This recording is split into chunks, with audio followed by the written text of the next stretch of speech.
નમસ્કાર મિત્રો આજની વિડીયોમાં વાત થશે દેશ અને દુનિયાના સુપરફાસ્ટ સમાચારની। સૌપ્રથમ વાત કરીએ તો દાહોદથી મોટા સમાચાર સામે આવી રહ્યા છે। દાહોદ બાદ હવે જાંબુઘોડામાં પણ કૌભાંડ સામે આવ્યું છે। મનરેગા યોજના કૌભાંડમાં દાહોદના મંત્રી બચુ ખાબડના 2 પુત્રો જેલમાં ગયા બાદ હવે રાજ્યના સૌથી નાના તાલુકા જાંબુઘોડામાં 4 વર્ષમાં મનરેગા યોજનામાં 293 કરોડનો ખર્ચો કર્યો હોવાનું બહાર આવ્યું છે, જેમાં ભ્રષ્ટાચાર કરવા માટે 60 થી 40નો રેશિયો તોડીને 78% રકમનું મટીરિયલ ખરીદી કરાયો। કોંગ્રેસ નેતા અમિત ચાવડાએ આક્ષેપ કર્યો છે કે ભાજપના નેતા અને તેમના મળતિયાઓએ મનરેગામાં ખુલ્લેઆમ ભ્રષ્ટાચાર કરી રહ્યા છે।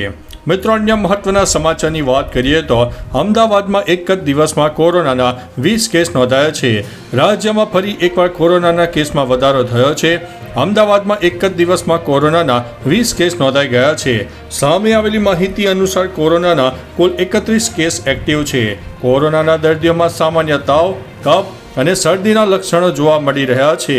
સૌથી વધારે થલતેજ, બોડકદેવ, ઘાટલોડિયા, ગોતા, ચાંદલોડિયા સહિતના વિસ્તારોમાં 10 કેસો નોંધાયા છે, જેમાં મહત્વનું છે કે અમદાવાદમાં કોરોનાના 5 કેસ પણ નોંધાઈ ગયા હતા।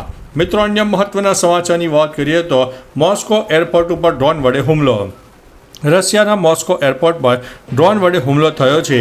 આ સમયે ઓપરેશન સિંદૂર સંબંધિત ભારતીય પ્રતિનિધિ મંડળને લઈ જતું વિમાનને પણ સમસ્યાઓનો સામનો કરવો પડ્યો હતો। મોસ્કો એરપોર્ટના હુમલાને કારણે આ વિમાન લેન્ડ કરી શક્યું નહીં। આ કારણે થોડા સમય માટે હવામાં ચક્કર લગાવવું પડ્યું। રશિયા જઈ રહેલા ભારતીય પ્રતિનિધિ મંડળનું નેતૃત્વ DMK નેતા કનીમોજી કરી રહ્યા છે। જો કે રશિયા હવાઈ સંરક્ષણે આ હુમલાઓને નિષ્ફળ બનાવ્યા છે। મિત્રો, અન્ય મહત્વના સમાચારની વાત કરીએ તો મકાનની દિવાલ પડતા 3 વ્યક્તિઓના મોત થયા છે। મહેસાણાના સુંદરપુર ગામે મકાનની દિવાલ પડવાની ઘટના સામે આવી, જેમાં મકાનનું બાંધકામ ચાલી રહ્યું હતું તે સમયે દિવાલ પડી જવાની ઘટના બની। આ ઘટનામાં 3 મજૂરોના મોત નીપજ્યા હોવાના સમાચાર સામે આવ્યા છે, જ્યારે 3 મજૂરોને ઈજાઓ પહોંચતા હોસ્પિટલમાં ખસેડવામાં આવ્યા છે। મિત્રો, અન્ય મહત્વના સમાચારની વાત કરીએ તો ગુજરાત ગ્રામીણ બેંકમાંથી લૂંટ કરનાર સકંજામાં આવ્યો છે। મહિને 90 લાખ કમાવા માટે 22 વર્ષીય યુવાને પિસ્તોલની અણીએ ગુજરાત ગ્રામીણ બેંકમાં લૂંટનો પ્લાન બનાવ્યો હતો।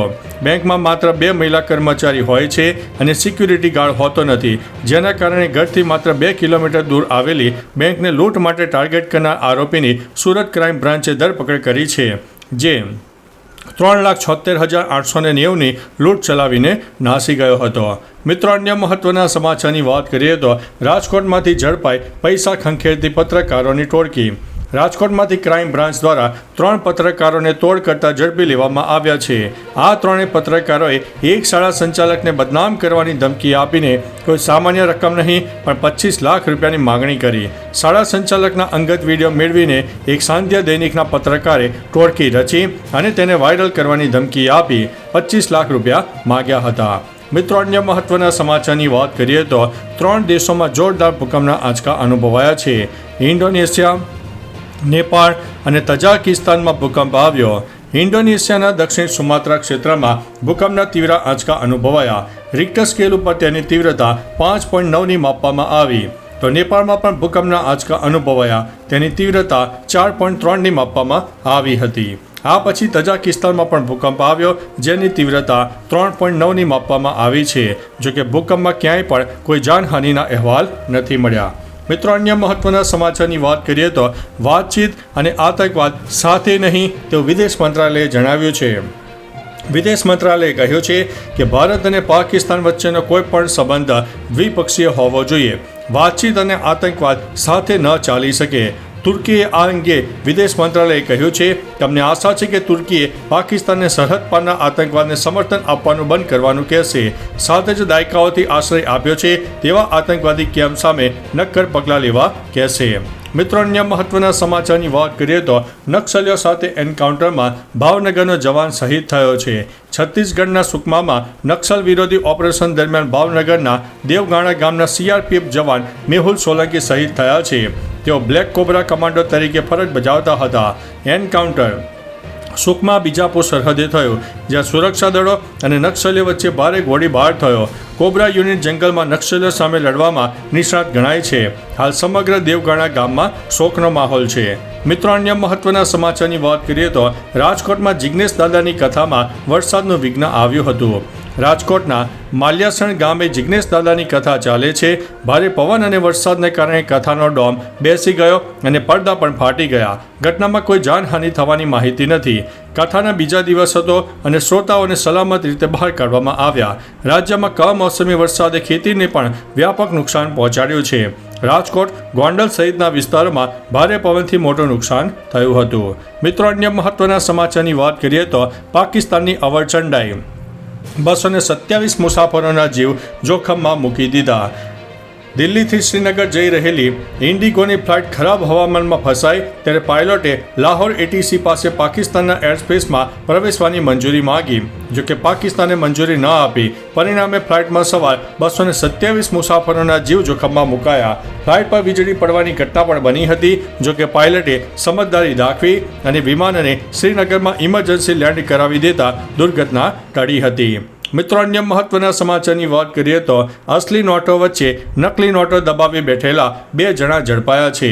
ઉપર નીચે 500ના દરની અસલી નોટ વચ્ચે ચિલ્ડ્રન બેંકની 63,879 નોટ મૂકીને 3.20 કરોડની રકમ હોવાનું તરકટ કરવા જતાં 2 જણને પોલીસે ડિટેઇન કર્યા હતા. લાલગેટ પોલીસ ઇન્સ્પેક્ટરે NM ચૌધરી ટીમ સાથે મંગળવારે સાંજે 6:30 વાગ્યાના અરસામાં રામપુરા જૂની અસકતા કેન્ટીન પાસે રેડના ઈરાદે પહોંચ્યા હતા. અસલી નોટ વચ્ચે ચિલ્ડ્રન બેંકની નોટ મૂકવા પાછળ તેમનો ઈરાદો જાણવા પણ તપાસ હાથ ધરવામાં આવી છે. મિત્રો, અન્ય મહત્વના સમાચારની વાત કરીએ તો સૌરાષ્ટ્ર ગુજરાતમાંથી નકલી કોસ્મેટિકનું કૌભાંડ ઝડપાયું છે. રાજ્યભરમાં કોસ્મેટિકના કુલ 14 નમૂનાનું પરીક્ષણ કરાયા બાદ તેમાં ભેળસેળ જણાતા ડુપ્લિકેટ કોસ્મેટિકના વેચાણમાં સંકળાયેલા ઈસમો વિરુદ્ધ ઓપરેશન હાથ ધરાયું છે. ખોરાક અને ઔષધ નિયમન તંત્રના કમિશનર ડોક્ટર H.G. કોશિયાએ કહ્યું છે કે આ કાર્યવાહી અંતર્ગત સુરત, કેશોદ અને ગાંધીનગર ખાતે દરોડા પાડીને આશરે 1 કરોડની કિંમતનો બનાવટી કોસ્મેટિકનો મુદ્દામાલ જપ્ત કરવામાં આવ્યો છે. મિત્રો, અન્ય મહત્વના સમાચારની વાત કરીએ તો વડોદરા દુષ્કર્મનો આરોપી ભાજપ ધારાસભ્યનો દોહિત્ર છે.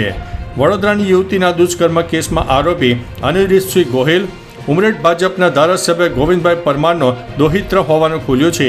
21 વર્ષની યુવતીએ સાથે વારંવાર દુષ્કર્મ આચરીને તેને તકલીફમાં મૂકી દીધી હતી અને તે અંતે એટ્રોસિટી સહિતના ગુનામાં ફરિયાદ પણ નોંધાઈ છે. આરોપી 10 દિવસથી પોલીસ પકડથી બહાર છે. પોલીસની ટીમો શોધખોળમાં લાગી છે, પરંતુ હજુ સુધી તેનો પત્તો મળ્યો નથી. મિત્રો, અન્ય મહત્વના સમાચારની વાત કરીએ તો ગુજરાત માટે આગામી 7 દિવસ ભારે માનવામાં આવે છે. અરબ સાગરમાં સર્જાયેલું લો પ્રેશર ડિપ્રેશનમાં ફેરવાઈ શકે છે, જેના પગલે આગામી 7 દિવસ ગુજરાતમાં ગાજવીજ સાથે ભારે વરસાદની શક્યતા છે. માછીમારોને દરિયો ન ખેડવા માટે ચેતવણી આપવામાં આવી છે. ગુરુવારે રાજકોટ અને અમરેલીમાં તોફાની પવનથી વૃક્ષો અને હોર્ડિંગ પણ ધરાશાયી થયા. નર્મદા, ભરૂચ, સુરત, નવસારી સહિત દક્ષિણ ગુજરાત અને સૌરાષ્ટ્રના અનેક જિલ્લામાં હજુ પણ હળવાથી મધ્યમ વરસાદની શક્યતા હવામાન વિભાગે વર્ણવી છે. મિત્રો, અન્ય મહત્વના સમાચારની વાત કરીએ તો હાર્વર્ડમાં હવે વિદેશી વિદ્યાર્થીઓને પ્રવેશ નહીં મળે. અમેરિકાની ટ્રમ્પ સરકારે ફરી એકવાર હાર્વર્ડ યુનિવર્સિટી સામે મોટી કાર્યવાહી કરી છે. સરકારી યુનિવર્સિટીમાં વિદેશી વિદ્યાર્થીઓના પ્રવેશ પર પ્રતિબંધ મૂક્યો છે.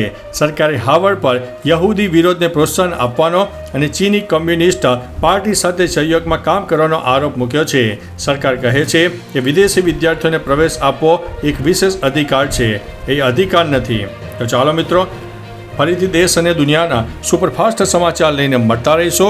ત્યાં સુધી અમને રજા આપશો. નમસ્તે.